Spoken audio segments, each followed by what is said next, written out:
Palabra y vida. Con el padre Manuel Horta, desde Sevilla.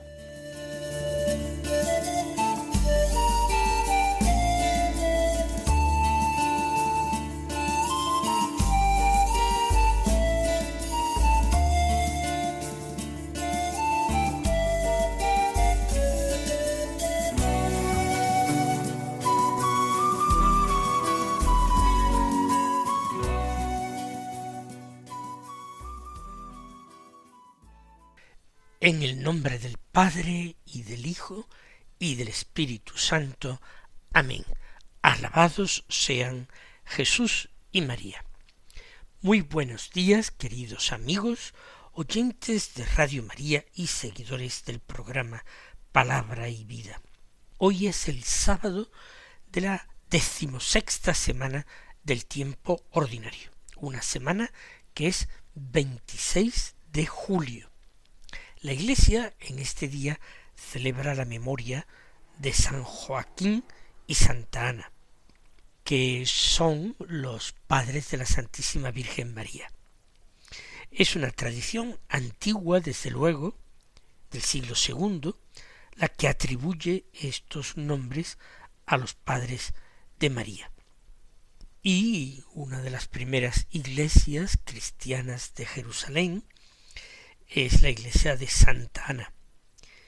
Precisamente, seguramente en este día se consagró o se dedicó la iglesia, y por eso la memoria de Santa Ana se celebra este día.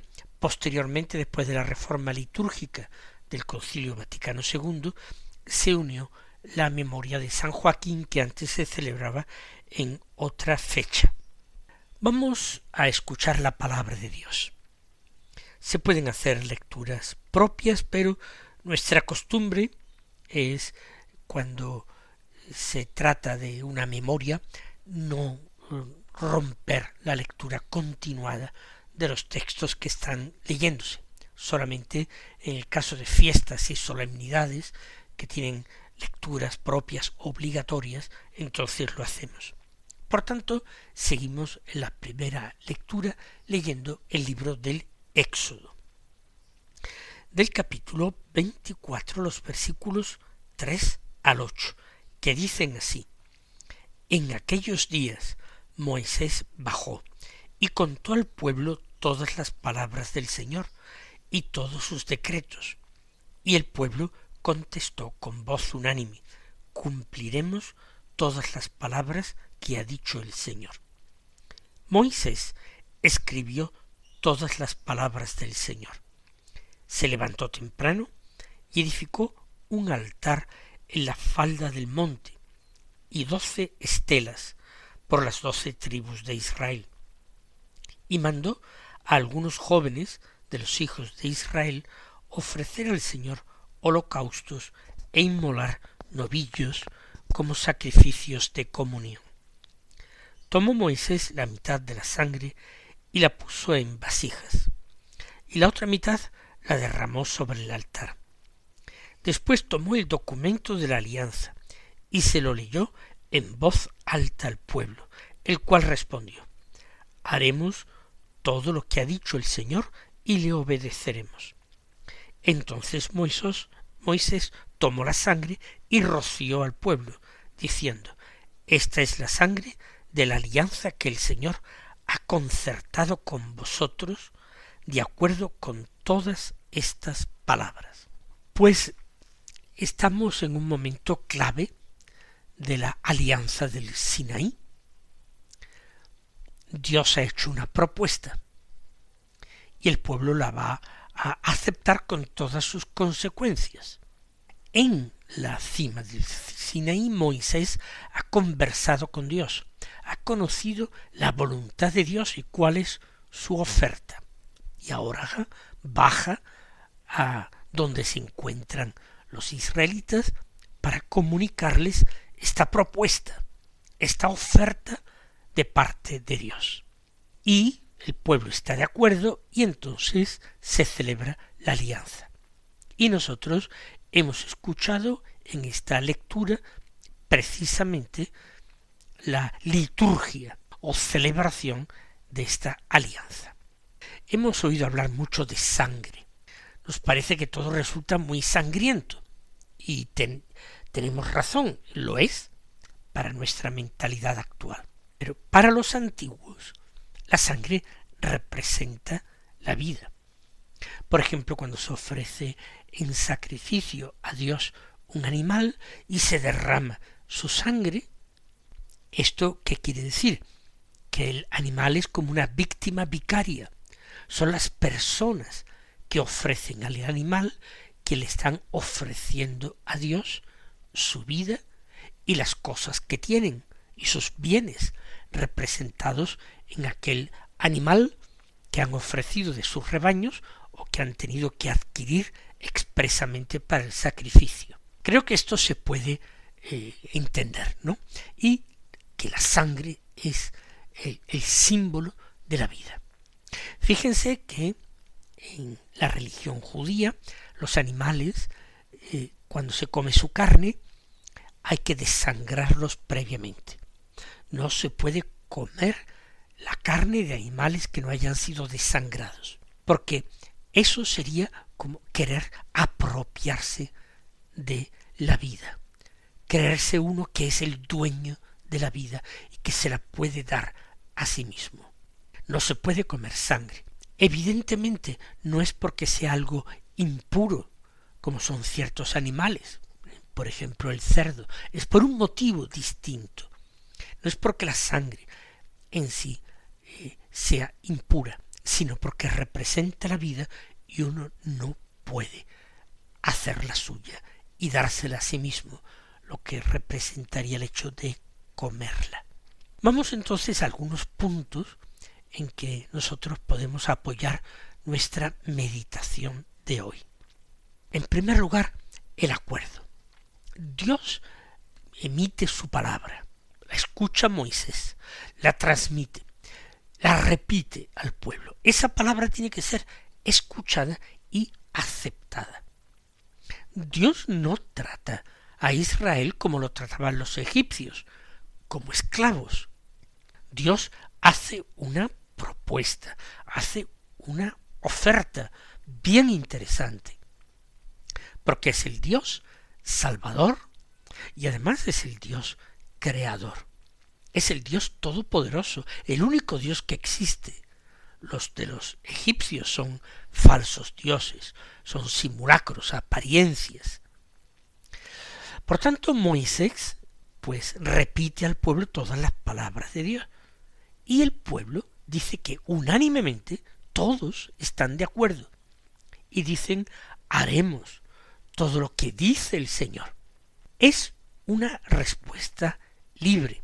Se obligan, pero pronto vendrán las infidelidades y las rupturas de esta alianza, de este pacto por parte del pueblo. La escucha de lo que Dios quiere, de lo que Dios ofrece, la escucha de la palabra, no es solamente un momento emocionante. El pueblo está entusiasmado en este momento.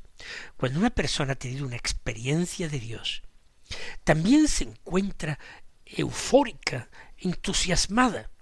Lo malo es que la escucha de la palabra no es solamente un momento concreto cargado de emoción. Cuando nosotros contactamos con esa palabra y esa palabra nos alienta y nos ilumina.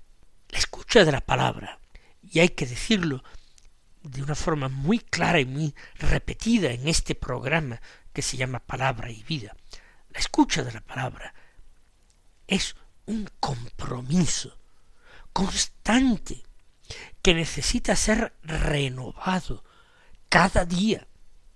No es simplemente un momento de alta tensión emocional, de entusiasmo o de euforia. No, es un compromiso que se sella con Dios, escuchar su palabra. Creo que nos viene bien recordarlo. En segundo lugar, vamos a fijarnos en la liturgia concreta. Se hace un sacrificio. Se coge la sangre de las víctimas y se hacen dos partes. Una mitad se vierte, se derrama sobre el altar que se ha construido. La otra mitad se guarda en una vasija. Vamos a ver por qué. El altar representa a Dios. Cuando se lee su palabra, se hace la propuesta, Dios dice, yo estoy de acuerdo, es Él mismo quien lo ha propuesto, quien lo ha sugerido. Y entonces la sangre del animal, que representa la vida, se derrama sobre el altar que representa a Dios. Dios acepta esto, acepta ese sacrificio que se le ha ofrecido, y ahora vamos a ver qué más acepta. Pero veamos cómo sigue la ceremonia. El pueblo dice que sí, que obedecerá, que acepta todas las cláusulas del pacto que se le ha leído libremente. Entonces Moisés toma la otra mitad de la sangre, la que ha quedado guardada en las vasijas, y se hace una aspersión sobre el pueblo. Se rocía el pueblo con la sangre. La misma vida va a ser la que van a compartir Dios y el pueblo. Van a estar unidos tan estrechamente que van a estar unidos por la vida y para siempre. Es una unión a vida y muerte. Y por eso la misma sangre derramada sobre el altar que representa a Dios se derrama efectivamente por medio de una aspersión sobre el pueblo. Esto es muy bonito y además nos ayuda a entender la nueva y eterna alianza que nosotros celebramos en la Eucaristía. El sacerdote repite esas palabras de Jesús en la última cena. Bebed todos de él, porque este cáliz es el cáliz de mi sangre, sangre de la alianza nueva y eterna, que será derramada por vosotros y por muchos para el perdón de los pecados. Por muchos, por todos los que quieran aceptar esta alianza, este pacto. Algunos se escandalizan cuando hace años la Iglesia retomó las palabras exactas de Jesús y dejó atrás una mala traducción al español en que se decía es derramada por todos, por vosotros y por todos. La sangre es derramada por aquellos que quieran aceptar este pacto, porque a nadie se le impone una alianza. Implica libertad por las dos partes, por parte de quien la ofrece, por parte de quien la acepta. Pero es la misma sangre la que se comparte, la misma vida se recibe. Y aquí la víctima es el mismo Dios, pero que al mismo tiempo se ha hecho hombre, y así en sí mismo Él puede concertar la alianza, como Dios y como hombre, porque es una alianza con la humanidad, porque es el Hijo del hombre y es el Hijo de Dios.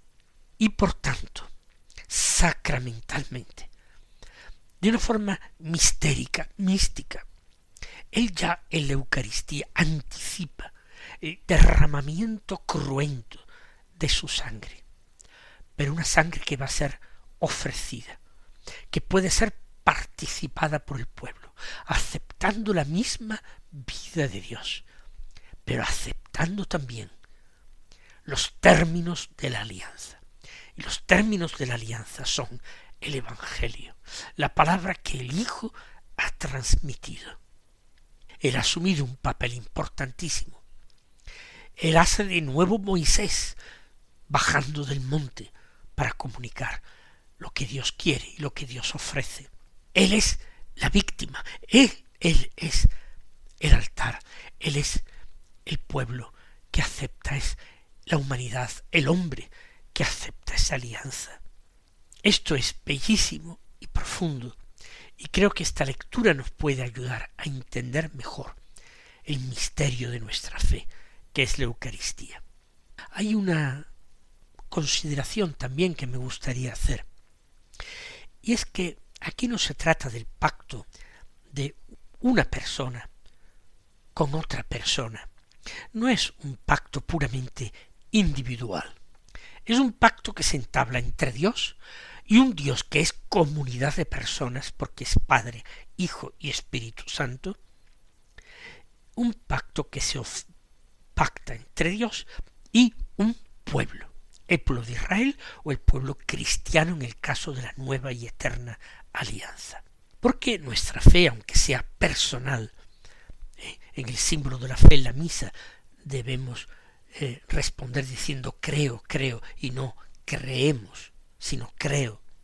Nuestra fe es personal, pero no es una fe individualista. Nuestra fe nos une al cuerpo de todos los creyentes, a toda la comunidad. Y esto es también muy importante subrayarlo. Somos miembros de la Iglesia, comunidad de fe, comunidad de salvación. La Iglesia sin mancha ni arruga, ¿por qué? Porque ha recibido la sangre de Cristo. Yo, como un miembro de la Iglesia, tengo que personalmente aceptarlo, pero como miembro de ese pueblo con el que Dios ha concertado su alianza. Nos salvamos en Iglesia, en comunidad. Claro que en la Iglesia hay pecadores. Puede ser incluso que en la Iglesia haya quienes se condenen, pero la Iglesia es la familia de los hijos de Dios. Y la fe se transmite siempre en la familia, así como las costumbres, las tradiciones, la vida se transmite en la familia.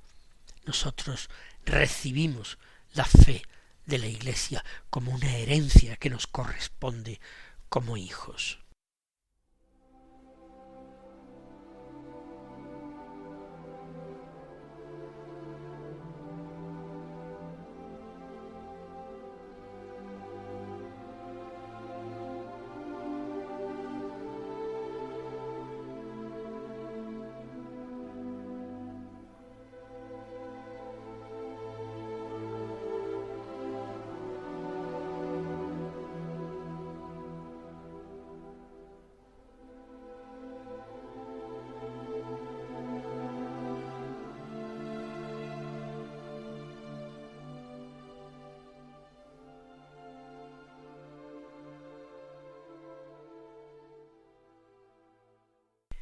Escuchemos ahora el Santo Evangelio, que es de San Mateo, como ya sabemos, del capítulo 13, los versículos 24 al 30, que dicen así.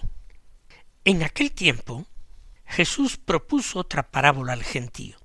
El reino de los cielos se parece a un hombre que sembró buena semilla en su campo, pero mientras los hombres dormían, un enemigo fue y sembró cizaña en medio del trigo y se marchó. Cuando empezaba a verdear y se formaba la espiga, apareció también la cizaña. Entonces fueron los criados a decirle al amo, Señor, ¿no sembraste buena semilla en tu campo? ¿De dónde sale la cizaña? Él les dijo, un enemigo lo ha hecho. Los criados le preguntan, ¿quieres que vayamos a arrancarla? Pero él les respondió, no, que al recoger la cizaña podéis arrancar también el trigo. Dejadlos crecer juntos hasta la siega, y cuando llegue la siega diré a los segadores, arrancad primero la cizaña y atadla en gavillas para quemarla, y el trigo almacenadlo en mi granero. Se encuentra este texto, pues, dentro de un conjunto de parábolas de Jesús. Jesús sigue enseñando con este estilo del que hablamos el otro día, que eran las parábolas. Y en esta parábola de la cizaña, del buen trigo y la cizaña, pues se aborda, se toca el misterio, hay que llamarlo así, el misterio del mal que existe en el mundo, en este tiempo. Habla también de la paciencia de Dios, infinita paciencia de Dios, porque este tiempo es el tiempo de la misericordia de Dios. Es el tiempo de la llamada a la conversión. Pues vamos nosotros a destacar algunos puntos concretos para la reflexión. El campo es el mundo, y Dios lo ha sembrado con buena semilla, pero la cizaña aparece. No es que el sembrador haya fallado. ¿Cuántas personas tratan de achacar el problema del mal a Dios? Lo hacen culpable, o al menos utilizan esa experiencia del mal para descalificar a Dios o negar su existencia. No, esa es una visión absurda. La visión realista del mundo, de la Iglesia también, nos hace tomar conciencia de que el mal existe desde el paraíso, que es la gran tragedia que ha recorrido toda la historia humana, pero que esa tragedia encontró un punto culminante en la muerte y resurrección de Cristo. Dios ofreció al hombre totalmente inerme frente al mal, derrotado tantas veces, le ofreció una alianza nueva. Una alianza que implicaba que Dios tendía su mano para que la tomara quien quiera aceptara la fe, aceptara creer que Jesús era el Hijo único de Dios, enviado al mundo para salvarlo. Ese es el misterio de la historia, es el sentido de toda la historia de la humanidad. Pero, y sería una segunda reflexión, el problema es querer separar inmediatamente, de forma nítida, clara, el trigo de la cizaña, el bien del mal. Los siervos de aquel señor quieren enseguida arrancarla y el dueño se lo prohíbe. Nosotros querríamos arrancar esa cizaña inmediatamente, incluso si conseguimos acallar nuestras sospechas en relación a Dios, que ha hecho un mundo muy feo y muy lleno de dolor. El dueño no quiere, porque podrían terminar perjudicando al trigo. Él sí lo sabe, él conoce mucho mejor el trigo, el buen trigo, y espera cosecha abundante. No los criados, los siervos, no son los expertos en agricultura, no. Nosotros no vemos los corazones del hombre, los hombres. Solamente Dios sondea los corazones y entiende lo que pasa en el secreto del corazón humano. Por tanto, nuestra tarea no es juzgar, nuestra tarea es seguir creciendo, perseverar en el bien y esperar la cosecha. Y por último, consideramos la infinita paciencia de Dios, que no cesa de invitarnos, que no cesa de llamarnos, que no cesa de ofrecernos gratuitamente la salvación. Mis queridos hermanos, que no dudemos en aceptarla. El Señor os colme de sus bendiciones y hasta mañana, si Dios quiere.